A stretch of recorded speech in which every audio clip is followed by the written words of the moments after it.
today reviewing and talking about The Watcher, 2000 film. Now, I reviewed this once, but I wanted to go back and redo it. Sort of add a little bit more thought. But that year, 2000, Keanu did 3 movies. He did The Replacements, he did The Watcher, and he did The Gift. And I'll be talking about The Gift next. But as for this film, it's a weird movie. You know, the only interesting thing that you can take from this is that Keanu plays a serial killer.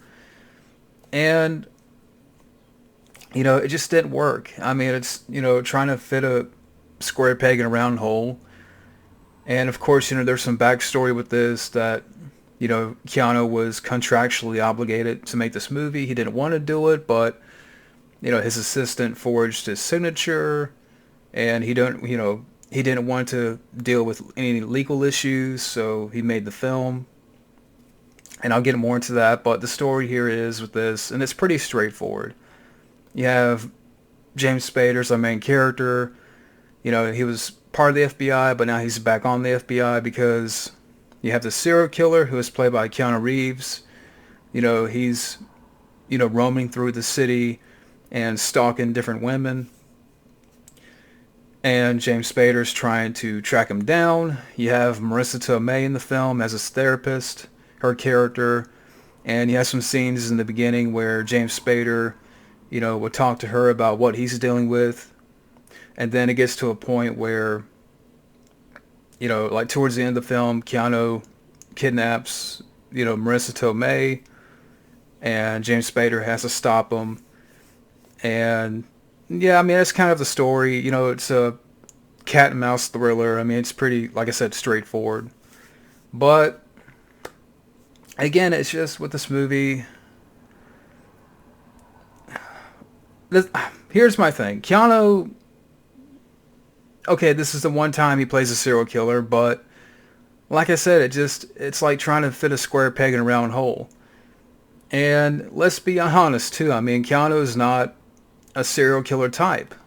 You know, you look at even some of the characters he played before this, and like even comedies, and you know, comedies he did, and you know, action movies. To me, again, he's just not that type of guy that to play a serial killer. And if Keanu, my thing is with this, if Keanu didn't want to do it, find someone else. Or, you know, I kind of mentioned in the first time I reviewed this film that maybe if you would have switched the roles, like James Spader and Keanu Reeves, have Keanu play the main character, you know, our main hero, and have James Spader play the villain, maybe you could have done that. But, you know, again, going back to Keanu for a second, if he didn't want to do the film, he should have just backed out of it. I mean, at this point, he had some star power between The Matrix and Speed. You know, The Matrix being a big hit. Keanu, you know, he should have just backed out of it, not do it, saying "F you guys, I'm not doing it." You know, I know he wanted to avoid legal trouble, but again, you're Keanu Reeves. You know, find someone else to play this villain role. You know, it's not Keanu's worst movie. I'm not saying that. And I can't hate this movie for some reason because I like James Spader in it. He's a good actor. Marisa Tomei, she's not bad in the film as his therapist, but at the same time, she's given nothing to do in the film. And the guy who directed this film, you know, this is the only film he directed. He didn't really go on to do much. And apparently him and Keanu Reeves are buds because when Keanu was doing his band, Dog Star, I think the director worked with the band or would like do filming for the band, so Keanu knew the director.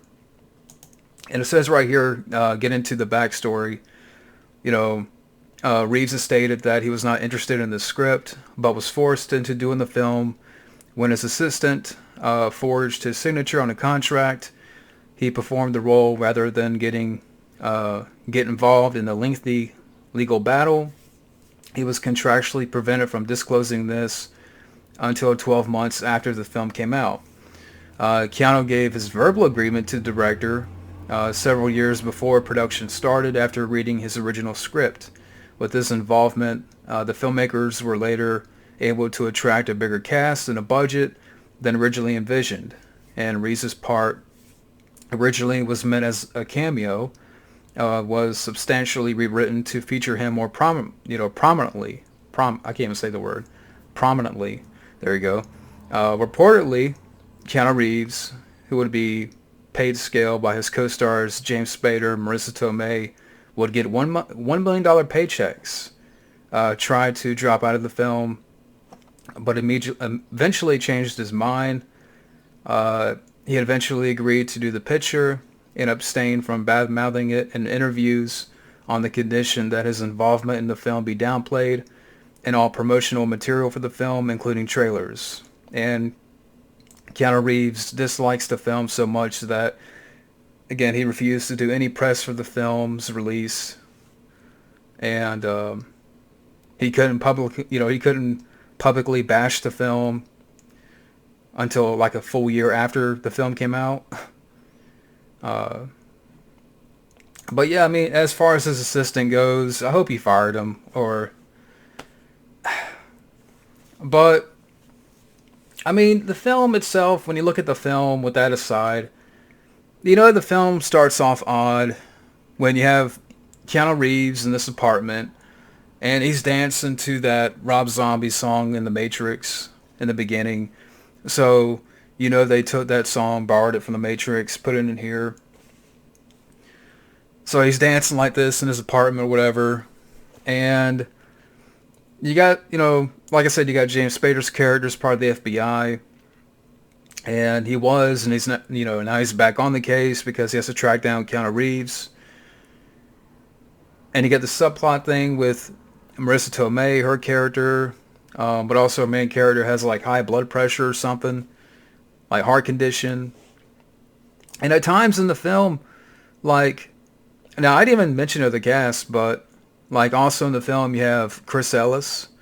He's in the film. Ernie Hudson. So, when you look at the cast, you have a good cast. Ernie Hudson's barely in the film. But Chris Ellis is like, this fellow detective that works with James Spader. And they work together to track down Keanu Reeves. But,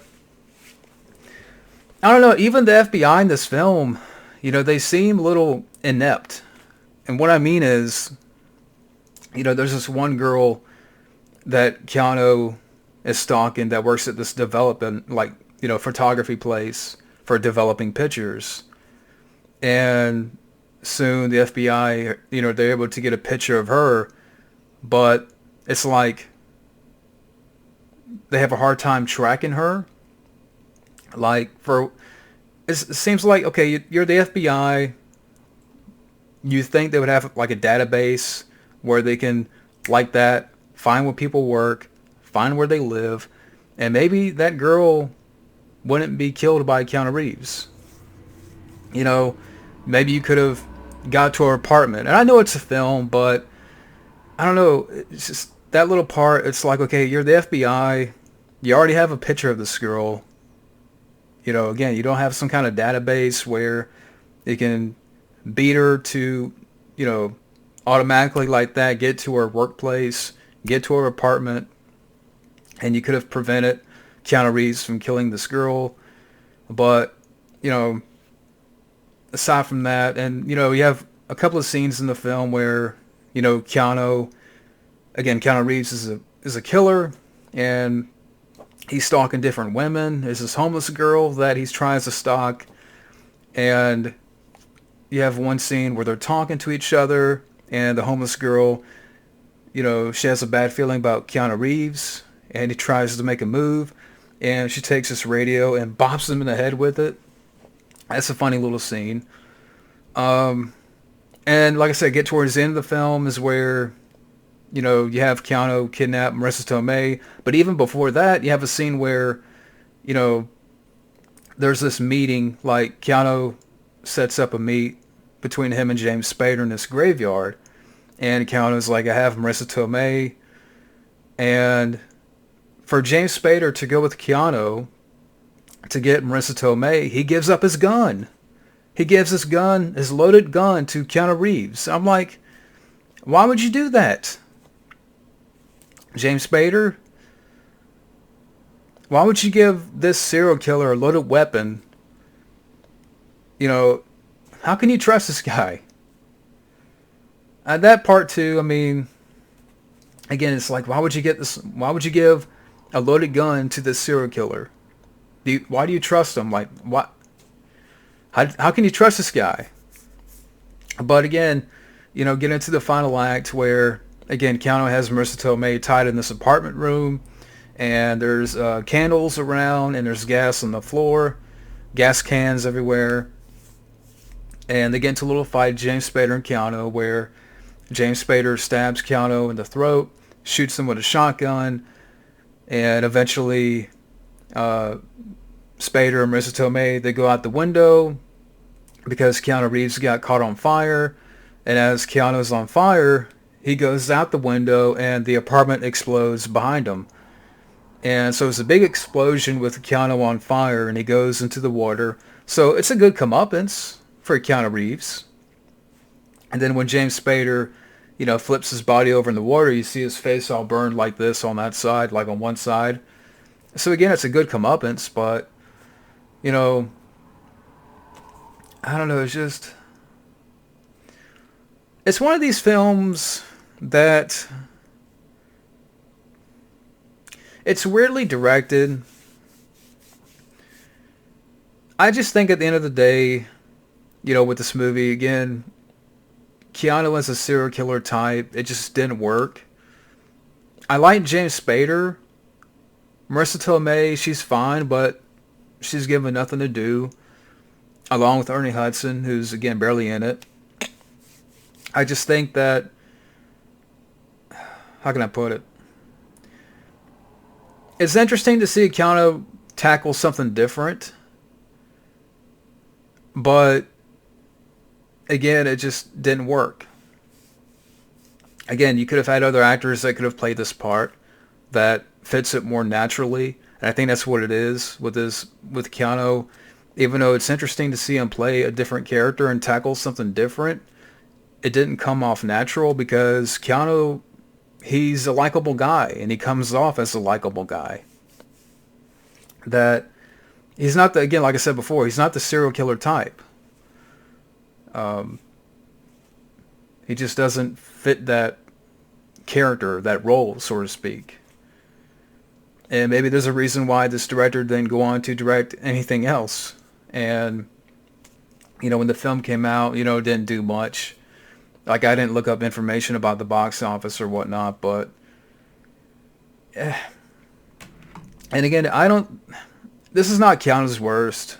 I've seen worse from Keanu, but it's a film that I can't really recommend.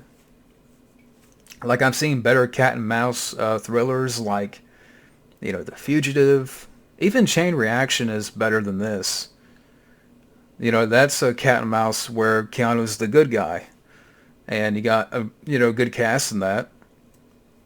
Morgan Freeman, Fred Ward. And this is kind of, again, Keanu, if he didn't want to do the film, he should have just said, F it, moved on from it. Again, I know he was trying to avoid legal trouble, but again, you're Keanu Reeves, coming off The Matrix and the success of that film. Just say, stick it up your ass, And I'm a big fan of Keanu Reeves. It's just one of these films that it's weird to review because it's a weird movie. It's weirdly directed. James Spader's not bad. He's fine, but you've seen better. That's the thing. You've seen better type of films like this, and better Keanu Reeves films, performances. So yeah, it's a weird one, but that's my review of The Watcher. And next, I'll be talking about and reviewing The Gift. So stay tuned for that, and we'll see you later.